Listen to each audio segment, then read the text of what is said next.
Welcome everybody to the Broadband Taskforce of Dunn County. Welcome everybody here. Looks like all is present. All the committee members are present. Is Terry Nichols missing? I might. You know if he's coming?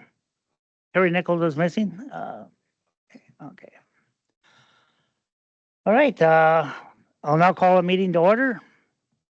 And roll call, looks like we have one missing is Nichols. Any public comments?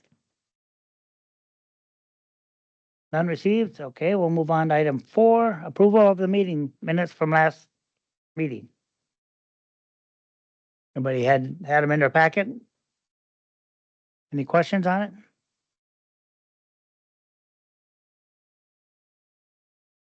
I'll move to approve. We have a motion to approve. We have a second.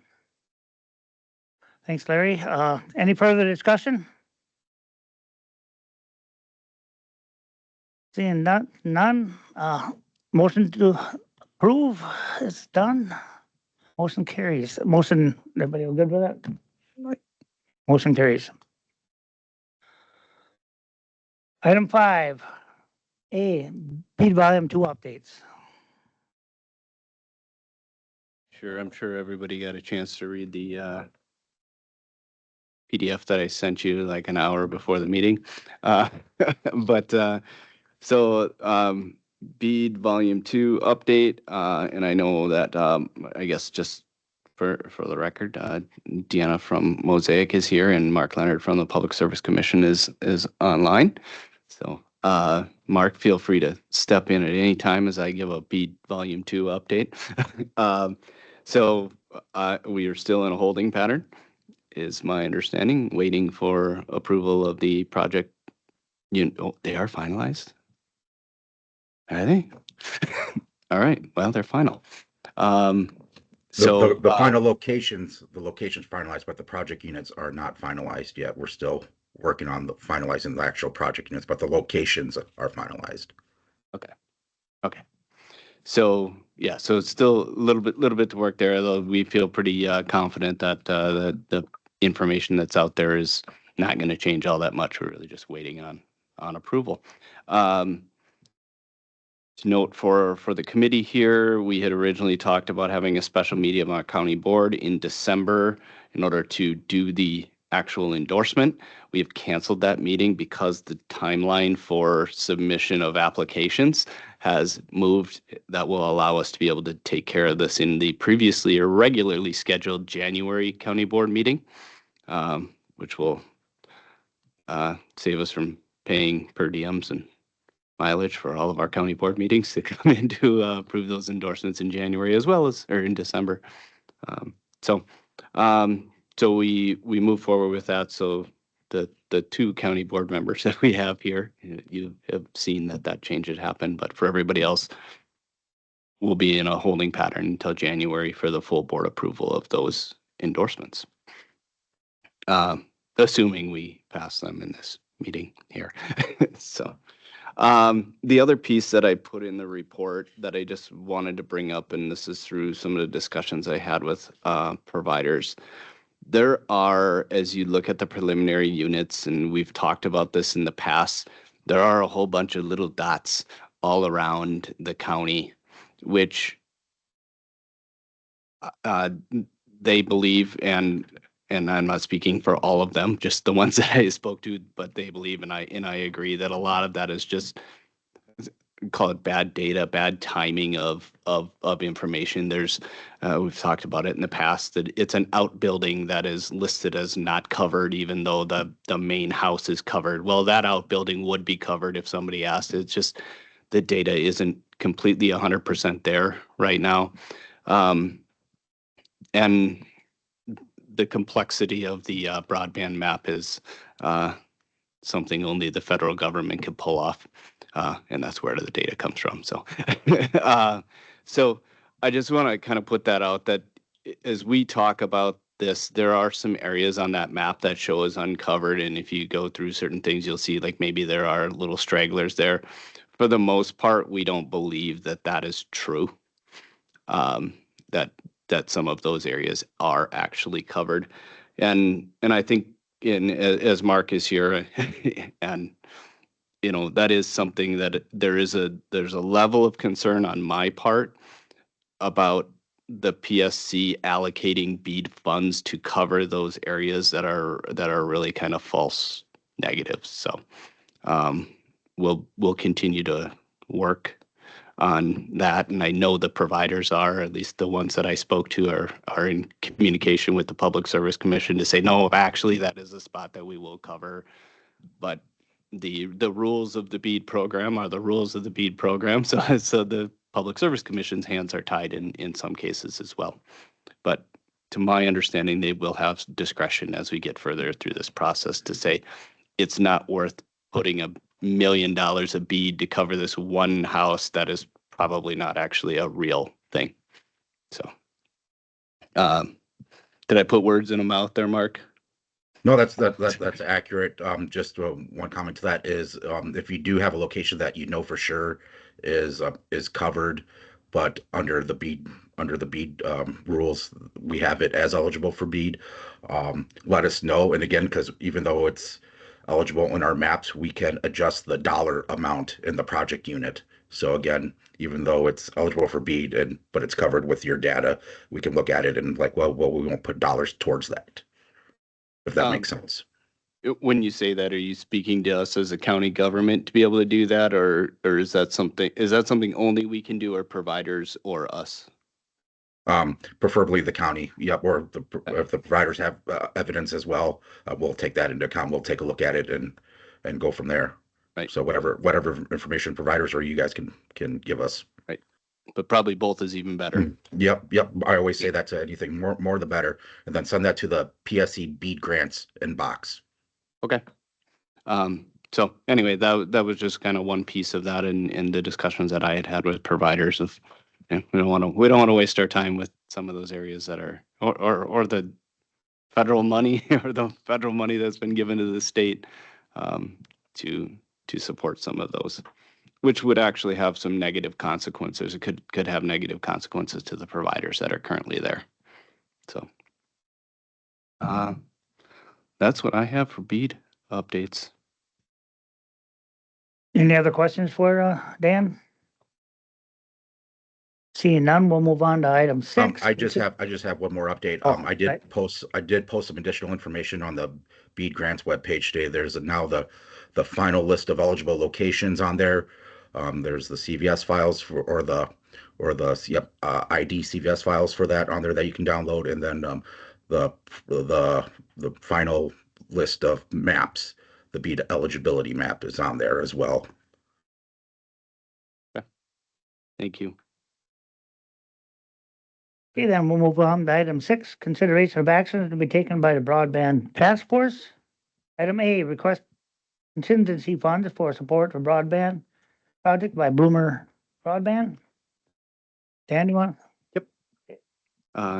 Should have put my report in the same order as the agenda. So in the report, this is the kind of the last area in there. So Bloomer Broadband had reached out, and I think we talked about it a little bit in our last meeting. Bloomer Broadband had reached out to me to see if there was some assistance that the county could provide as it relates to a project that they are working on. And this is the area around Whitetail Golf Course that we've talked about time and time again in this committee. That particular area, they applied for a USDA Reconnect grant. To my knowledge, they have not received whether they got it or not. I think that's a bit of a mystery as to when that's going to come in, but soon is the timeline that I've heard. So they, as part of that grant, the USDA's Reconnect program has a different definition of served and unserved than BEAD does. So BEAD uses a 100 by 20, so 100 meg down, 20 up, as kind of the limit of being underserved. The Reconnect grant used the old kind of standard of, was it 30 by 5 or was it 30 by 2? Yeah. 25 by 2. So anyway, there are a handful of locations within that, or right around that area where they've applied for this Reconnect grant that are eligible for BEAD because they are less than 100, but not eligible for the Reconnect grant because they are greater than 25.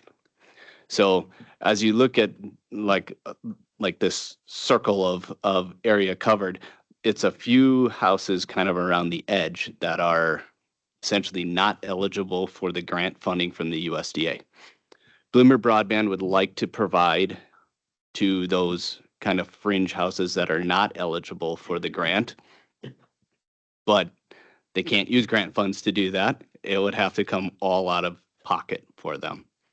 That area is BEAD eligible. Bloomer Broadband has not applied for BEAD. And the application deadline has passed, so they will not be a part of BEAD. So they requested they asked if the county could provide some assistance in order to cover these few, I think is in the teens of houses around that area in order to fully cover those areas. And I would throw out the caveat that in my opinion, if we don't provide this funding to help them do that, that area,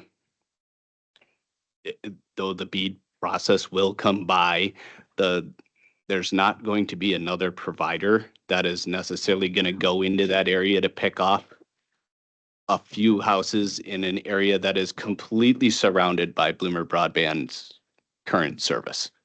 And that's not a matter of competitiveness or anything. It's just not worth them bringing their plant over there in order to, when I say plant, connecting their fiber into that area in order to provide to that.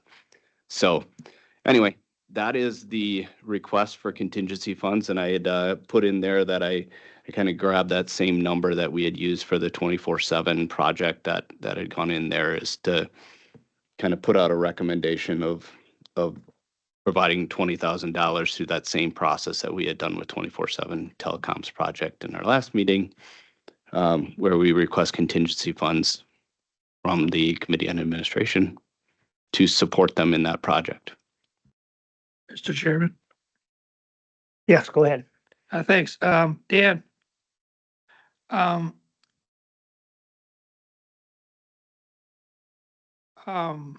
USDA, makes me think that has to be something to do with, rural projects or rural households, and reconnect means were they connected and now not connected? I didn't quite understand the term. I don't know where it came from. I think it's just a branding thing. Okay. It isn't necessarily about reconnecting. It's So the USDA money is now not available?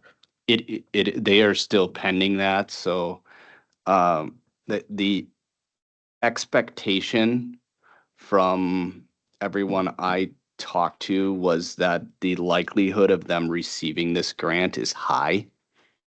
Sorry, I'm multitasking here. And But USDA, has to follow what the ag bill provides for money. And that seems to be a hard thing to get finished. I mean, they haven't finished the last ag bill while they're getting ready to start working on a new one. yeah, so this is specifically funding for broadband connectivity that was provided through it wasn't bipartisan infrastructure. One of the grants. American, yeah, ARPA, yeah.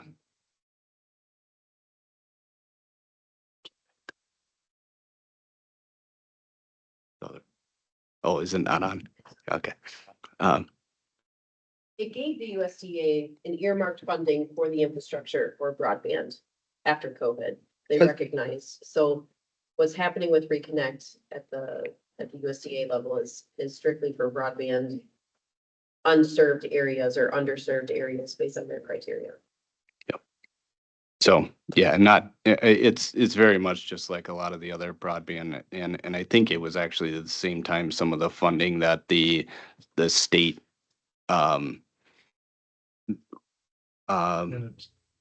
grants had gone through. So, So if we go ahead and give them some contingency fund money, will they still double up then when they get their grant? Is that what you're So- saying? so this is the area in general. So this maroon brown area on the map, and then a little bit of this yellow area right here and into this blue is kind of where they're connected. So this is the preliminary project units. So that these are the areas that the BEAD has recognized as needing coverage. So an That'd be example, Highway 40 that we're seeing. 40 is right over here. M kind of comes right through the middle, and then this is the county line. Whitetail Golf Course is right over here. Oh, it's really hard to see up there, isn't it? It's, Well, you know, uh, we've talked about a lot of things over the time on this board.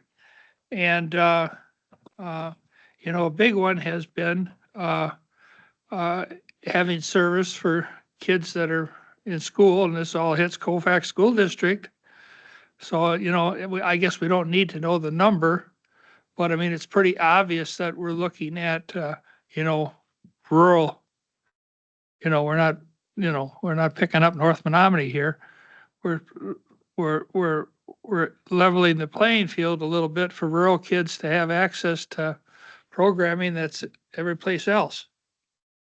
Yep. So the dollar amount, you know, should not even, and I thought we did 25,000, not 20 for the other project. I would remember, I made the motion. and- Okay. and when I talk about spending money, it Yeah, kind of sticks in you're- my head. Yeah. I talk about it 400 times a day. I can't keep all the numbers straight. So, We have different jobs we have to do, Dan. yeah, yeah, But uh, the result of what we're doing those jobs, I can Yeah. see is the same. yeah, yes. So yeah, so here's an example. This is kind of in that same area over there. So this particular house that I know you can't see the dot. Take my word for it. There's a dot right next to that box. Yep.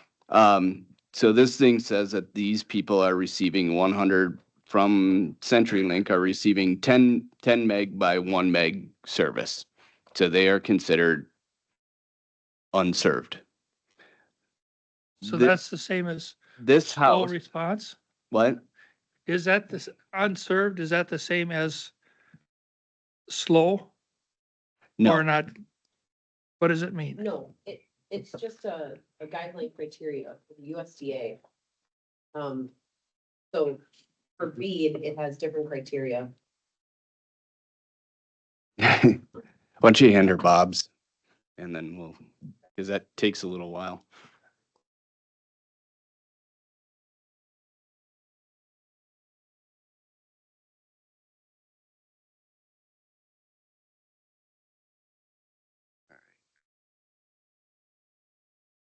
Oh, that's you. Oh, yeah. There's a button on the bottom. So the way it works for unserved versus underserved, it just depends on the USDA's guidelines versus BEAD's guidelines. USDA's guidelines, I believe was 25 by 5 or 25 by 3.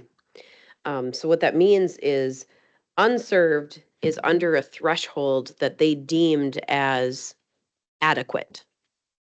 But the PSC did listening sessions throughout the state before they created their criteria for BEAD. And one of the criteria that the broadband providers had talked about was the minimum requirements to call it served. And so our underserved households are 100 by 20 because as a broadband provider, we feel that everyone's doing triple digits now. So having just double digits as a minimum criteria is a disservice to Wisconsin if that was what all we had to do was create that minimum expectation. So by increasing it by triple digits, 100 by 20, that now gives everyone a better download experience. So the PSC did a great job, but the USDA at a national level is still making it 25 by 3 or 25 by 5 or whatever that is. I don't even know what it does because it is so small of a download and upload experience. So in this particular thing, though, I think Mark might be able to talk to it better because anytime a broadband provider right now is receiving grant funds, the PSC gets notified that they've been receiving the funds and then they will remove it from the BEAD map. In this case that you're talking about, though, it wasn't under a grant funded. It will be BEAD eligible, but they could potentially earmark it if Mark is already saying, if you know that this is an unserved location or someone is going to be servicing it as an outskirt of a grant, then they just won't add dollars to it. But I don't want to put words into Mark's mouth. But I think if you're willing to help support that in this endeavor, then Bloomer would report when they win the grant. And by the way, we're going to pick up these other addresses as well. Then Mark can file that in their database and just make sure that if another provider says that they're willing, that they'll approve that accordingly with minimal dollars to those project units. Is that right, Mark? That is correct. So here's kind of that example that I was trying to do here. This house right here, so this is 780th Avenue over in that area. So this is all in that bead covered area. So this particular location receives 40 by 3 service from CenturyLink. This house right over here, probably less than a mile away, is receiving 10 by 1 service from CenturyLink. So one is eligible according to USDA standard, and the other one is not. So as Bloomer comes in, they can cover this house, but they can't cover this house because of how the grants work. And so that's what they're saying is we want to cover that house. But that's going to be all out of pocket costs. And that's what they are asking for assistance with is those houses that can't be covered by the grant, will you help us do that?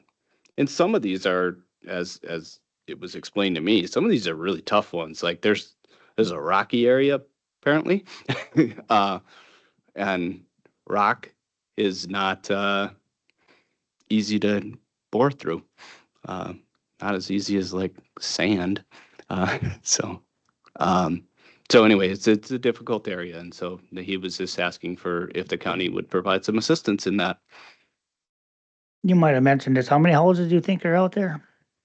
I want to say when I talked to him, it was in the high teens to maybe 20. The total area is like 60 houses. So it's just a small portion of just random spots here and there. It isn't random. There is a reason for why those things are. It has to do with how far they are away from the kind of the head end station of those of their current provider. But yeah, so it's a small number, but I think as we talk about these projects, they're really about those small numbers, those ones that are hard to get to that we can't, that maybe aren't as cost effective for the providers to get to. Just an If I FYI. remember Sorry, go ahead. correctly, Bloomer Broadband was turned down on one of the grants for that area. Bloomer has been turned down for this grant, I believe, 4 times through all of the additional public service. Those were all public service ones. So the same grant that I think they were like the one out in this last grant round. And I mean, just kind of close in all of those. So they've been pursuing this same grant, similar to what had happened with the town of Grant, where they were turned down multiple times, and it's just a matter of getting those proposals in. And so my understanding, what they've submitted for the USDA grant is they're putting a lot on the line financially as a company in order to get that grant. A question? Do you- Well, I know one of them is Supervisor Gary Bjork. And then also the town of Colfax treasurers sit down in that area too. So there's two people on the town boards as well as one of them's on the county board. And it's Whitetail Road, if I'm not mistaken, that 780th or whatever. The rock is right off of M heading south below where I live on County M.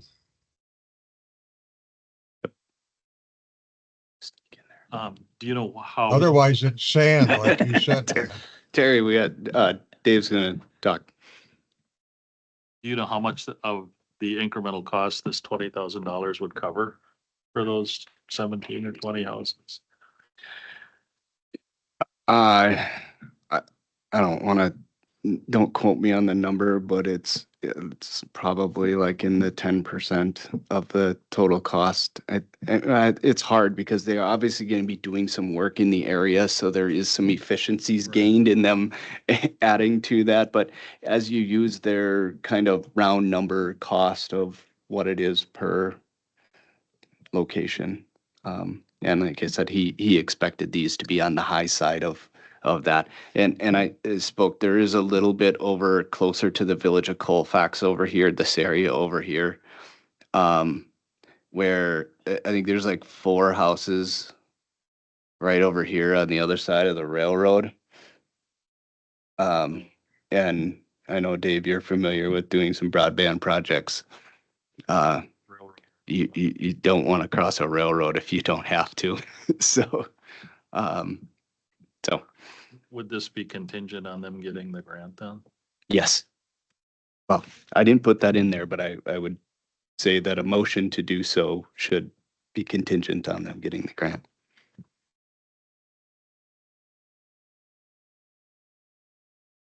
Would it be more fair for the people that are requesting money assistance to go so much per house as compared to just a 20 grand or whatever for a block? If there's 20 houses and we give them $1,000 each or whatever, would that, because it looks like there's at least two here that are requesting. Yeah, the our other ones. input. Would it be fair to Yeah. go per house? The other request I will go over is a little bit different. And I guess the reason that I picked that number, which may not be the right one. You get to make a motion. This is purely a recommendation. When we discussed this with the last project, there was some discussion about doing it per house, but then do you really want to be tied to we've picked the per house thing? Is it more of a per project thing? So that's where I just kind of pulled the round number and intended to match what we had done with the last project. And that was my only thought behind that. But that is within the purview of this committee to make that determination. And I would assume that one house with a solid rock, the next house would be a lot easier, so it'd Yeah, be. no 2 houses are Yeah. created equal. So, Just an FYI for the committee, I think Dan had a number out there of $80,000 left in the contingency fund, so. Yeah. Well, this will be the last committee to apply to it, I think, so. yeah, the last committee and admin meeting of the year is next week, is a week from today. So the fund is what it is.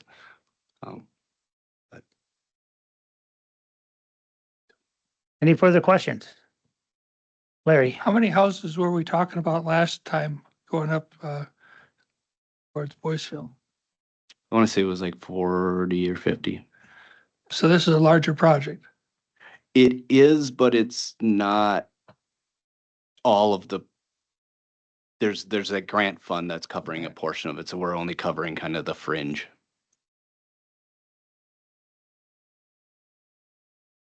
Well, I'd make a motion to support them at 25,000. Anybody else have any other number that would sure like to discuss it? So I'll make that motion. I just have one question. How far does the 25,000 get us, Dan? You know, I mean, realistically toward accomplishing this 17 to 20, whatever group? I would, I don't want to speak for Bloomer Broadband, but this is in line with when he had asked if we could help. You know, he doesn't want to tell us a number, but as we discuss things, this is right in alignment with I think what he was hoping. So they basically wanted some skin in the game and the committee to bring something forward, so. Well, based on that, I would second that motion. Do you guys want to add to it that it depends on the grant, Contingent. contingency on the grant? Larry, you want to? That'd be- Sure. Contingency on the grant. I'll second that amendment. Oh, we have motion for 25,000. We have a second. Any further discussion? Well, my discussion is I would make a motion for 30,000. And the reason I'm doing that is because they said it was harder. They've been honest of where they've got to push that fiber through. But the thing is, once that fiber's through, like Supervisor Larry Borg said, on the ISP side, that it's in place. And they can do, Bloomer Broadband can do nothing but expand. Just not even a month ago, where I live on 830th Avenue north of there, I was up in this subdivision, and here was a telecom crew, and I says, "What are you doing?" He says, "We're putting fiber in. There's like one or two houses this contractor was putting fiber in for," and then I explained to him my background. He says, "Well, keep it up. We need work." So, but that's how easy it was to add brand new homes, over 300 and something $1,000 a piece. Not a motion, he has to make an amendment. So I guess, I don't know why Bloomer Broadband wanted her out of the Department of Ag. It seems like that previous lady was saying they're behind times. So Terry, you started this with, you wanted to make a motion. Did you want to make an amendment to 30,000? Yes, I'll throw that out there. The most costly part of any installation of fiber is putting that damn stuff in the ground. Once it's in, then it's a different story. But if you don't have it, and like Supervisor Larry Bork says, if students, if part of their requirement for school is to have these things for their Chromebooks or whatever computers they got, that's one of the justification, because what I'm seeing in my area, like I said, just not too long ago, with people are settling down with families. These are younger people. They've made a commitment to Dunn County. They're landed their roots and they're going to Colfax school system, and they're living in the boondocks basically. So that's what I call a future. There's a part of a future, but how does that cost? What is the future? What's the cost there? Looking at the total picture, the 30,000-foot view of how that'll affect the community. Mr. Chairman, I'd certainly support the amendment. You gonna second it? I second it. I second it. All right, we got a second on the amendment. You also got to look at the county funds. We still got to come up with money at the end too. You know, we can't keep spending money on helping these guys out. We need to, but we're behind them 100%, but we also got to look at the county budget, you know, so. Yeah, thank you. That's just what I was going to say. I kind of out of it now lately. I fully support all of these, 25, 30,000, even more. But we have to remember that, did you hear $80,000 is what we have? That when other projects come along, we want to be able to support them because it's important that we provide a request for support. And the difference between another 5,000 isn't going to maybe a whole lot of difference. So I want to spend the money, but I want to make sure we got money in the future for other requests. Does that make sense? Thank you. Mr. Chairman, if I could make a comment, Yes, go ahead. from the school district point of view and being from Colfax, one example of one of the households in this area, happens to be our school nurse. She lives in the house and her husband is, he's a supervisor at the Department of Justice. So when we had our cyber attack, ransomware attack last spring in the end of April, it was his team, his Department of Justice team, and Dan was on site. It came up from Madison within about 3 hours, and they're the ones that supported us to get us through the cyber attack. They're from Beaver Dam, Wisconsin. They've got 2 kids in school, and the reason I'm bringing up that specific family is because there's a real estate impact. We talk about having more money at the county level and how we generate revenue, but we can't afford to lose families real estate wise because we don't have broadband. And the comment was just made to me this morning. He said, well, if we had adequate broadband, my husband wouldn't be driving to Madison 2 or 3 days a week or spending 2 or 3 days a week in Madison, be working from home and making more efficient use of the time. And there's a story in every household. I can assure you of that. But there's a real world implication here. And that's something I learned many years ago, that the real estate piece, if we don't have that adequate broadband, people, especially younger couples, people working from home, they just talked to the realtor. They said, is there strong broadband here? No, not really. Take me somewhere else. I'm not buying a house here. I'm moving out of the area. So I hope that start at 25,000 to 30,000. I know out of an $80,000 pot of money for the entire county, that's a big chunk. But I'm hoping the payback comes back by more people moving into those areas and generating that tax revenue and that tax base. So, thank you. Larry, you got another question? No, I'm fine. We have a motion for 30,000, a second amendment, I should say, for 30,000. It's been seconded. We're ready to vote. Any further discussion?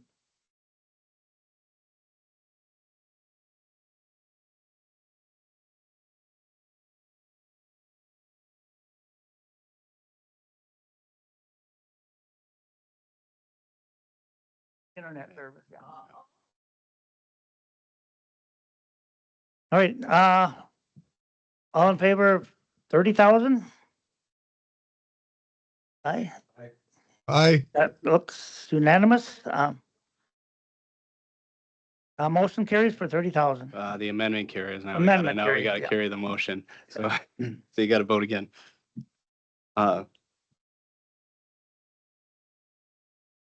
Do we approve the amendment? No, we need to Oh, we approve approve the the amendment. Oh. initial motion. Yep. From 25 to 30. Yep. Okay, all in favor for 30,000? Aye. Aye, Larry has, okay. Unanimous? Yep. So we'll take One- 30,000 out of that, 80 Yep. then. All right.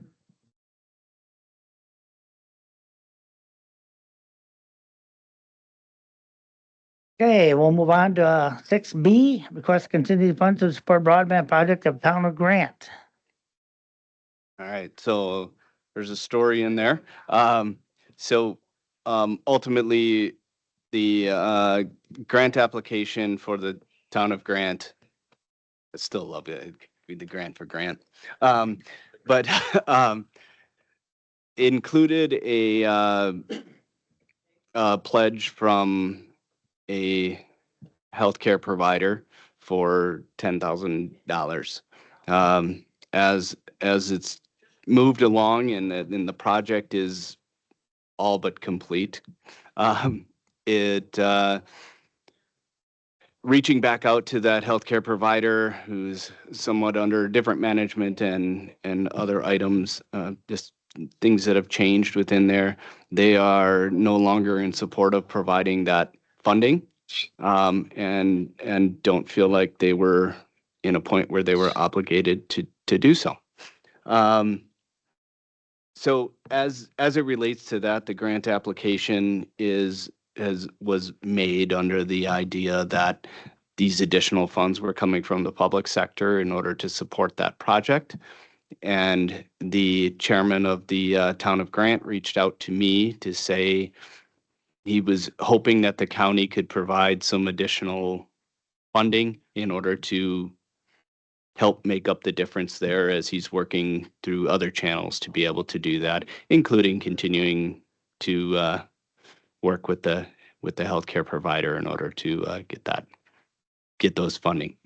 additional funding. So this is a request for $2,000, same kind of way out of the contingency fund to help support the town of Grant in kind of filling that shortfall that had been left. Any questions for Dan on Town of Grant? Is this the Marshfield Health that the first thing they dropped was telehealth because of money problems?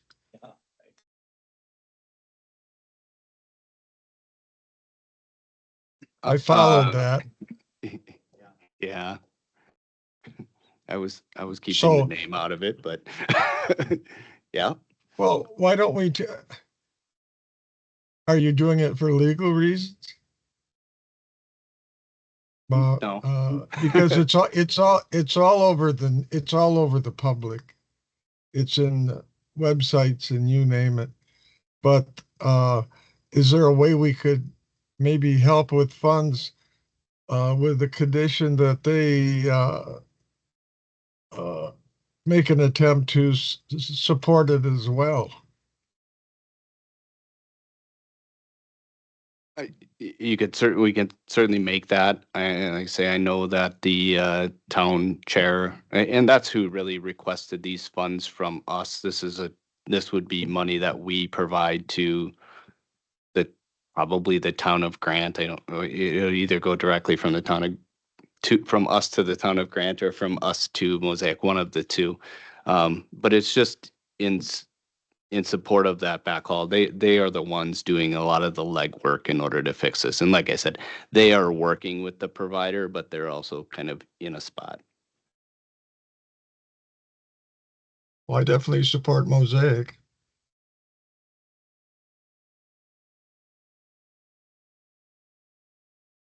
I can maybe fill in a couple of gaps.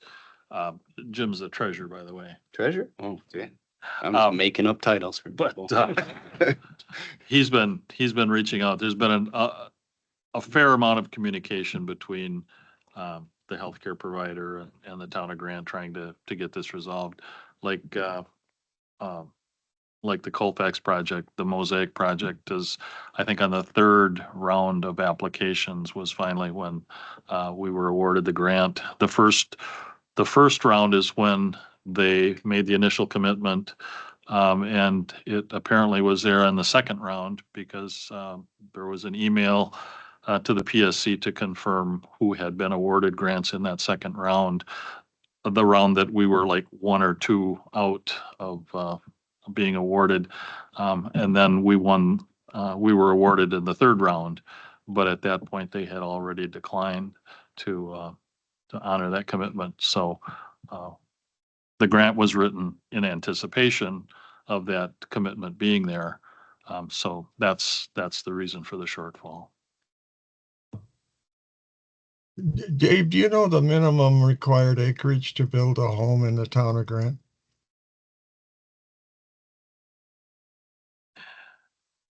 They have got some pretty funky rules in the town of Grant. That's why I'm asking. It's exclusive ag, and I don't think there's a minimum requirement for acreage, but there's a limitation on the number of residents on a contiguous farmstead, which goes back historically. I don't know. And it's very confusing. It's a Well, grant under the county zoning, or are they not, are they unzoned township? I think it's, Okay. But it's exclusive ag. it's exclusive ag, so there's statutory requirements around what can be done as well. so here you got a broadband provider that's making an investment, and really the local government implications is the limiting the amount or concentration of the number of people in Grant Township. Am I saying that right? So Mosaic is kind of going out there. I know other ISPs would probably say, well, that's not going to get us a return on investment. Well, and I would add, hey, Terry, like the fiber's in the ground. This is really just as part of that, and as part of that grant application, the grant application included a certain amount of money that would be provided by public entities. And right now, the amount of funding available to meet that pledge is not there. So this is additional money to help meet that pledge.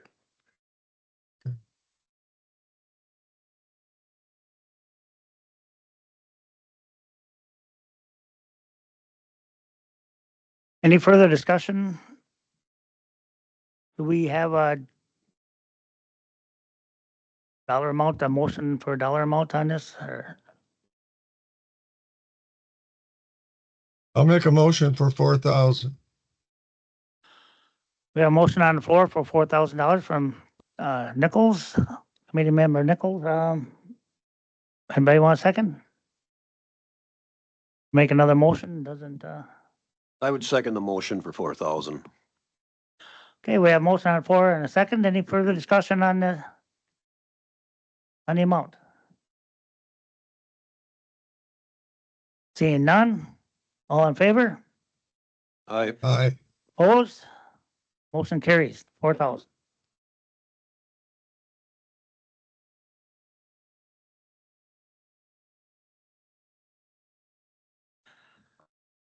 All right, moving on to number 7, item 7. Consideration of reports, resolutions, ordinances of the county board from Broadband Task Force.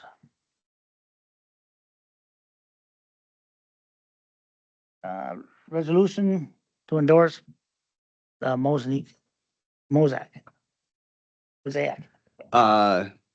So Deanna is here. I also wrote something up in your report. You have the PowerPoint presentation from Mosaic. As we had talked as a committee about, approve or doing our endorsement process, we had intended to reach out to and communicate with providers about specific project units that they were interested in. I put that information out to the providers. Mosaic had reached back with the proposal that you see here. And in addition to that, 24/7 did reach out to me to let me know that at this point, they did not plan on submitting any proposals for any of the proposed project units. And a lot of that has to do with a lot of the things territory doesn't exist, but it does. A lot of the areas in their territory are already covered.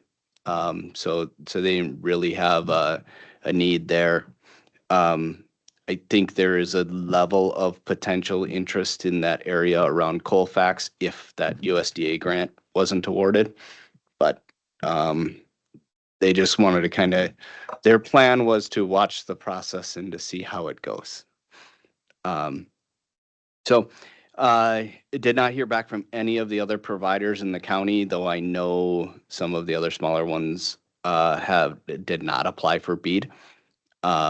Bloomer Broadband being one of them. So I did talk with them, obviously, as well as Next Gen Broadband, or whatever their official title is, up in the Clear Lake telecom area. They did not apply for BEAD as well. Some of the larger providers did put their name in for BEAD, but did not respond to my request for units. So as it relates to that, and as I spoke earlier about kind of the random pockets of what we believe to be bad data, what I wrote up as a proposal here was to say, to draw a line on Highway 170 and to say everything north of 170 that the county would endorse any project unit that Mosaic wanted to pursue. And then south of 170 would be any area that 24/7 wanted to pursue. Those being the two providers that had been in communication with us and working with us, and neither, to my knowledge, had any interest in areas above or below that line. So, I know this is specifically about Mosaic, and I'll leave it to Deanna if you'd like to speak about the area that you were looking at. Thank you. So in your packet today on slide 2, it does have the county map on there for you. And I don't know if you could bring it up, Dan. And Mark, are you still on? I'm here. Do you know if your map has changed significantly from the preliminary numbers? Nope, it hasn't. Okay. So basically what you have in front of you with the Dunn County map is what we are going to be applying for. The Hay River Township is under assessment. That just means that if there are any adjustments of the actual project unit numbers, we'll just inflate or decrease by whatever the PSC has deemed for those IDs. So I have the Hay River has 4 different IDs. They're the 4 different colors. And then we're also including the Boyceville area, the green. And Dan, if you just click on the green hex for me. And if you could read off how many properties that would include. Okay. So we are estimating 104 estimated locations. It has been confirmed by the PSC project units. I believe if everything is correct on there, we'll add the additional 16 for a whole 120 estimated locations. We're proposing about 35 miles of mainline fiber. That doesn't include the drops to the house.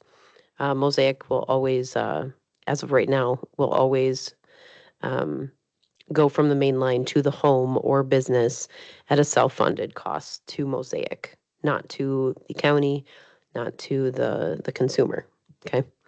And then free installation for services with a service agreement. So as long as you take a 12 or 24-month agreement, we'll certainly take care of the cost of that drop and install. You brought up some information, questions about the BEAD eligible funding locations. That's on your next slide. So you'll have the Q&A a little bit there. And then what is deemed an eligible area and the program requirements is on page 5. We do have our letter of intent. It was due on October 1st. We did submit that, and we were invited to participate in the BEAD process. The NTIA has indeed approved the project units. The PSC is now continuing to further investigate all of the guidelines, and those guidelines, to my understanding, will be announced shortly before the applications are open and available.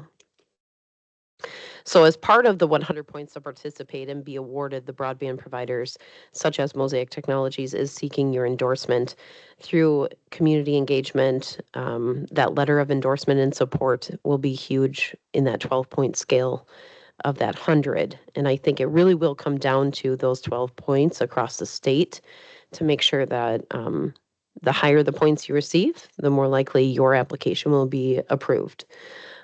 So I am seeking a letter of endorsement and support. This does count as a public meeting, and I will include the agenda minutes and this slideshow into our application, along with the county's meeting as well.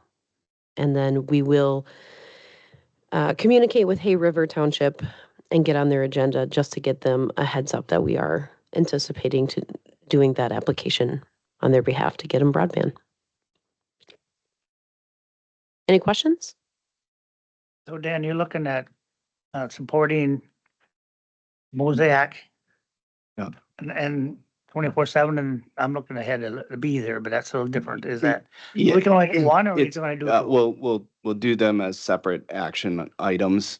Because they'll be separate resolutions as it goes to the full board, so that for their application processes, they have a resolution that says that we endorse them for that area. For two different areas, yes. There'll be two resolutions, one for Mosaic, one for 24/7, and they can include those in their packets as they submit them to the Public Service Commission. They need that in order to receive the points. Yeah, Mr. Chairman, I have just a little question. Sometimes it helps me if I know what township this is in. Is this the Hay River? Yes, that's the Hay River Township, and I think the green is just outside of Boyceville What? area. It'd be out of It, Tiffany and Hay River. uh, Sherman. Oh, yeah, that's Hay River. That's Boyceville.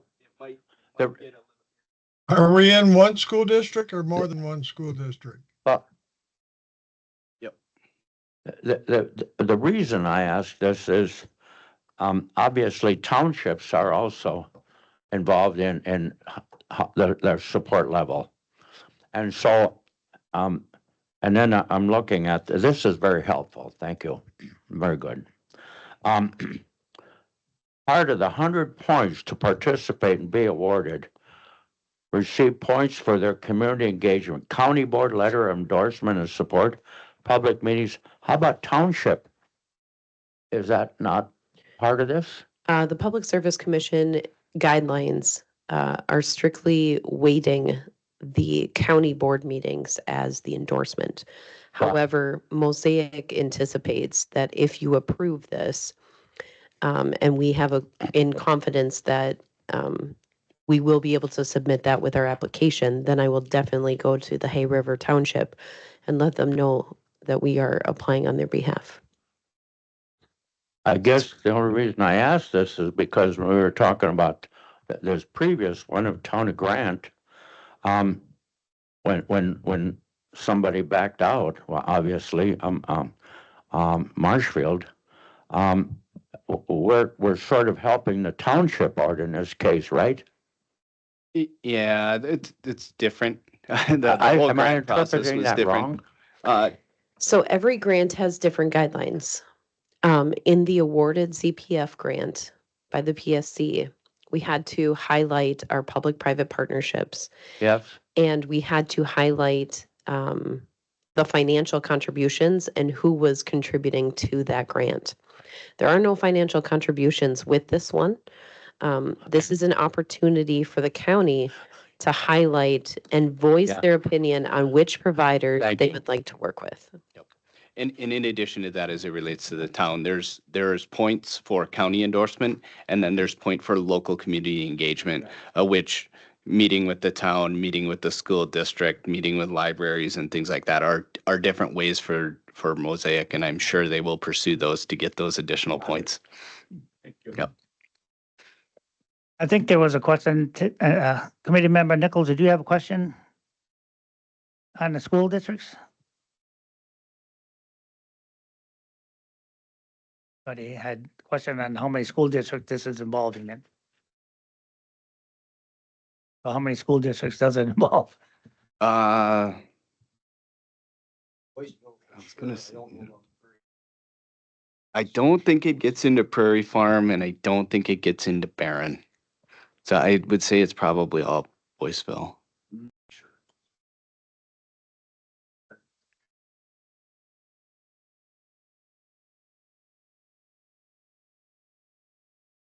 Any further questions on the endorsement of Mosaic? I'll make a motion to accept them. I'll move, we endorse, I'll second it. Yeah. Mosaic, we got a first and a second. Any further questions?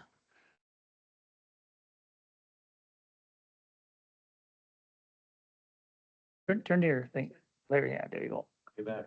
Glad to see this happening. It's been a long trail and, the persistence to stay at it and provide service is, well, it's what companies should do. This is a good day for Dunn County. Well, and I think too, I just want to piggyback on that if I could. I want to thank the Broadband Task Force because your county is one of the best served counties that I've been surveying. And I think it's because when the task force comes together and they vet it out, realistically, you are almost completely served minus 2 projects, basically. And that's because everyone was very diligent on communicating, working with the broadband providers and saying, what do you need to be successful? Clearly, this group in particular was very instrumental in making sure that multiple projects were pushed through and they were heard both at the USDA level and at the PSC level. So I want to thank you. We're not there yet, obviously, but I feel really good about this application, and we'll be able to provide service to that northeast or northwest part of the county. That is very kind. Thank you. And I go back to the time when Mosaic, and I know, and I can't say enough. We all wish we could do more, but in working with you, Mosaic and all, how many providers do we have in Dunn County? Mosaic and 24, and there are quite a few others, right? Yeah, I think when I counted, there's like I'm just 12 or curious. 13. But Mosaic and 24/7 are the 2 biggest in our county. Am I right? Yeah, yeah, Bloomer and Next Gen Yeah, are Bloomer, getting up there. right? Yep. And I don't need to go into detail. I'm just saying, we obviously want to work with all of you. And when you're here at the meeting, I'd much appreciated. Thank you. Thank you. So before you vote, I just want to clarify that your motion is the motion that was recommended in the report, which is north of 170. Perfect. Yeah, to clarify, that is north of 170. Yep, okay.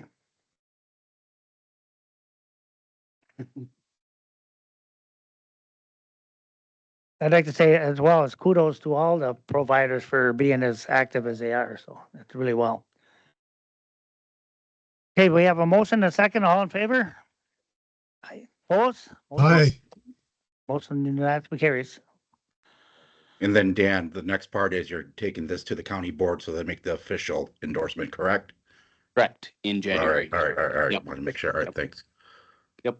As But- well as all the contingency funds will all go to admin, committee on admin for their, so, Right, so we need to do 24/7. right. Item B. Resolution endorsing 24/7 project units in Dunn County. So I think I covered this, south of 170. I'll make a questions motion on if it? you need. Got a motion. We got a motion second? I'll second the motion. We got a motion and second. Any further discussion on 24/7 south of 170? That is your motion, right? South of 170. Yep. Seeing none? All in favor? Aye. Opposed? None? Motion carries. Item 8, scheduling a meeting wrap-up. Next meeting? You're just gonna wait and see, or is it just kind of a, Yeah, I would say that, yeah, the next step is to bring all of these things to the committees and the county board. So I think if anything, maybe a February might be the better time. Okay. We'll wait. Dan will put a date together when he's got the information and send it out to all of us. One item I want to bring up, all the committee chairs and the county board members are aware of this, that we are not meeting in this room anymore. We're gonna meet in room 60. So our next meeting will be next door, right? It's all set up, it'll be identical to this. Basically, we can do the same things, but they want to meet all committee members in room 60. So future meetings will be in 60. Yep. And they'll probably come out on the agenda when it's sent out, but just so you guys are aware. Any further questions on anything? Meeting adjourned. Thank you, guys.